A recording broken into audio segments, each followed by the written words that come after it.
మనం రీసెంట్గానే game changer ప్రీలీజ్ event చాలా గ్రాండ్గా జరిగింది. బట్ ఇంతవరకు ఎక్కడ ఏ ఈవెంట్ జరగలేదు, అంత గ్రాండ్గా జరిగింది. బట్ మనకి తెలిసిందే, దానికి చీఫ్ గెస్ట్గా డిప్యూటీసీ సీఎం పవన్ కళ్యాణ్ గారు వచ్చారు.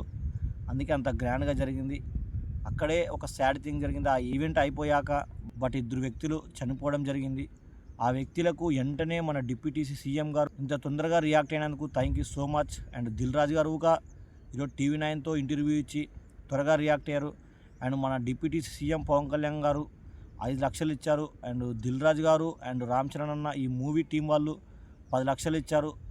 Sir thank you so much. వాళ్ళ కుటుంబంకి తోడున్నందుకు. నేను ఫైనల్గా చెప్పేది ఏంటంటే, ఇంత పెద్ద హీరో అభిమానైనా ఉండొచ్చు, బట్ మనము అక్కడికి వెళ్ళేటప్పుడు ఎంత జాగ్రత్త వెళ్తున్నామో ఇంటికి వచ్చేటప్పుడు అంతే జాగ్రత్తగా రావాలని కోరుకుంటున్నా. ఎందుకంటే మన కోసం మన తల్లిదండ్రి